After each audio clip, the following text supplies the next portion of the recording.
with like shitting on women all day, and I feel like to anybody with any amount of insecurity, like it's so obvious how like rapidly insecure these people are. No, there's so many other things in life and compatibility and relationships. There's no thing on this guy than obsessing over fucking body counts. That's like a child's question.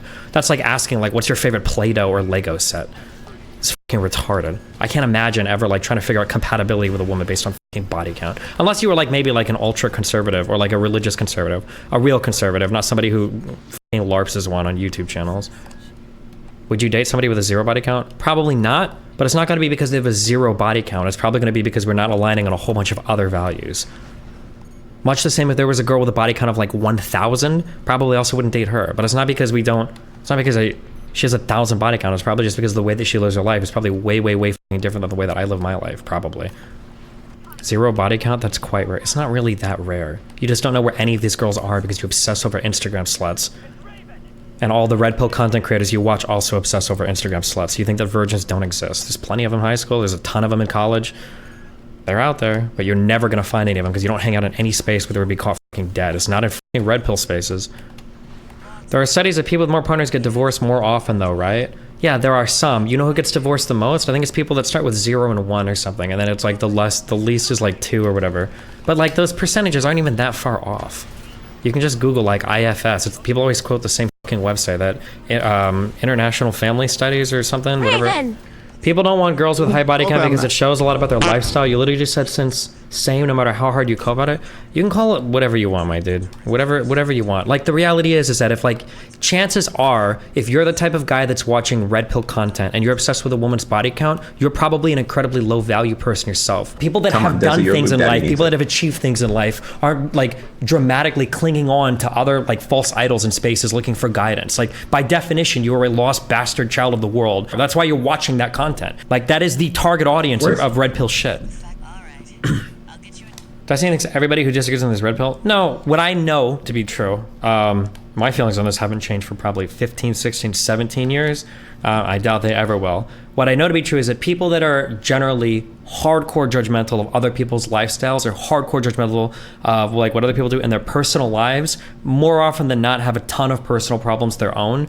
And for those types of people, the way that their weakness shows is the only way reality makes sense is if their lifestyle and what they're geared towards is absolutely the correct answer. And if other people are doing things that like are incongruent with that, then they have to be miserable. They have to be coping. They have to be wrong. They have to be, like that has to, it has to like rigidly fit into that thing. And it's irritating watching weak people like that roaming the earth and then giving their opinions and judgments and everything.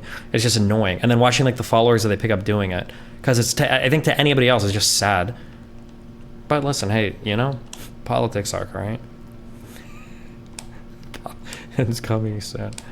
Would you say someone with higher amounts of relationship experience who also try to fuck around is more likely to know what they want, so if they actually commit to someone, they are more likely to actually say hello? Maybe, who knows? It could go either way. There's probably going to be other things that are more important to predict relationship success or whatever than just looking at the number of sexual partners they've had. Can we please go back to 2016 debating random Trumples in chat? Yeah, true. What do you think it would take to talk to the people to help the people you are talking about? The issue that every single fucking person has, and I don't know what causes it or why some people are built differently. Leftists have this, red pillars have this, conservatives have this. The problem is that people have a really hard time taking responsibility for what exists in their life and then building on and working on what they can improve. That just seems to be an insurmountable assignment for most people. So they have to externalize and blame other parties. So for red pillars, it's slut women and feminism. For progressives, it's white people and colonialists.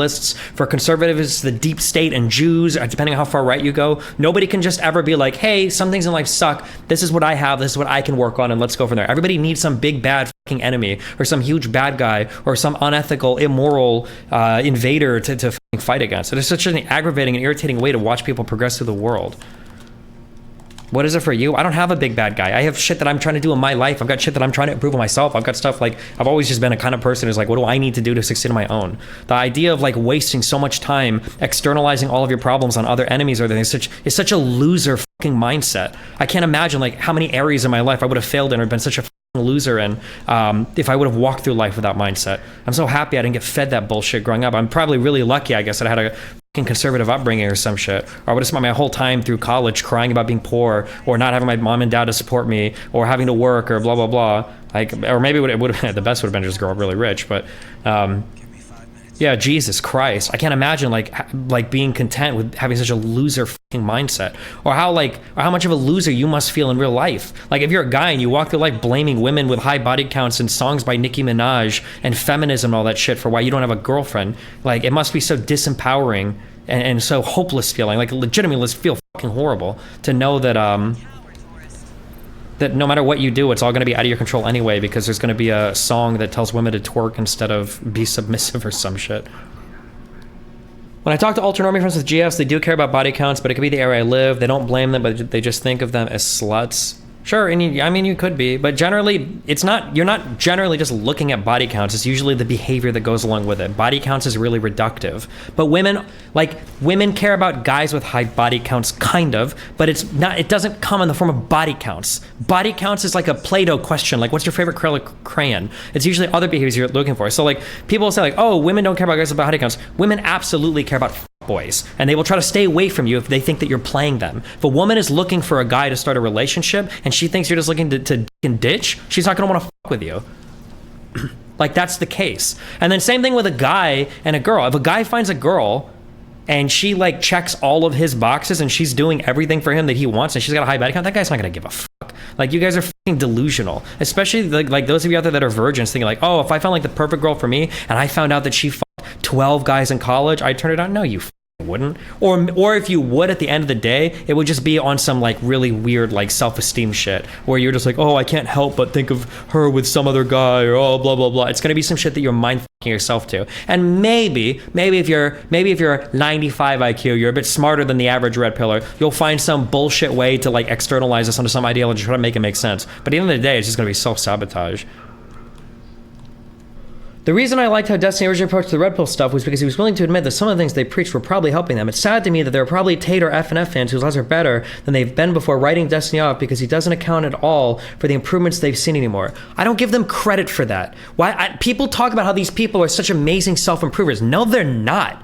If you want amazing self-improvement, go read something by Dale Carnegie. Go watch Tony Robbins or whatever. That's good self-improvement. Watching some fucking guy that shits on women for 12 hours and then says invest in real estate or work on yourself or go to the gym, that's self-improvement for you? Bro, kill yourself. How fucking weak and retarded are you that you need some guy that's your virtual daddy to tell you to go to the gym and invest your money? Like, come on, no, you don't get credit for that. If that's all you needed to improve your life, there's 50 billion other things that you could have done. Fuck, I'm sure there are a lot of fucking Nazi SS soldiers that probably started hitting the gym more and improving their life when they felt like they could blame all their problems on the Jews. But no, I'm not gonna give you fucking credit for that. If I actually saw videos of these guys like giving like actually good self-improvement advice or self-improvement tips, I'd probably feel a little bit different, but it's always like the most generic dog advice in the world.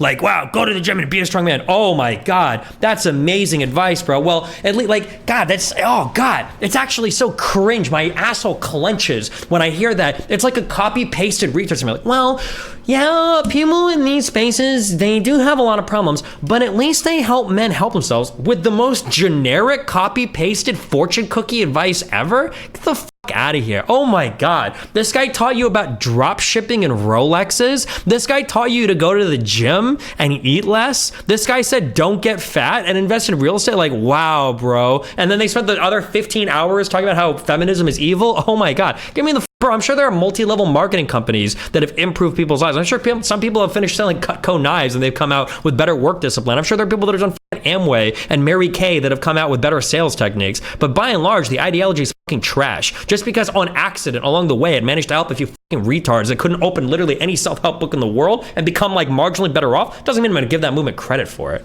How cringe.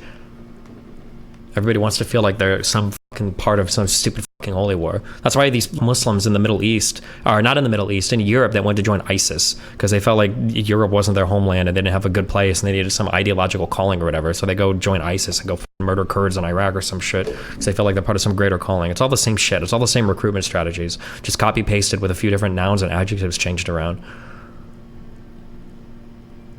Do you feel like Western people are oppressing you and preventing you from finding your purpose in life? Come fight for us. Do you feel like feminists are pushing you down and ruining you from being masculine? Come subscribe to our channel. Do you feel like Jewish people are, working together to keep down the white race? Like, come follow us on Substack. Do you feel like Fauci and the CDC are doing everything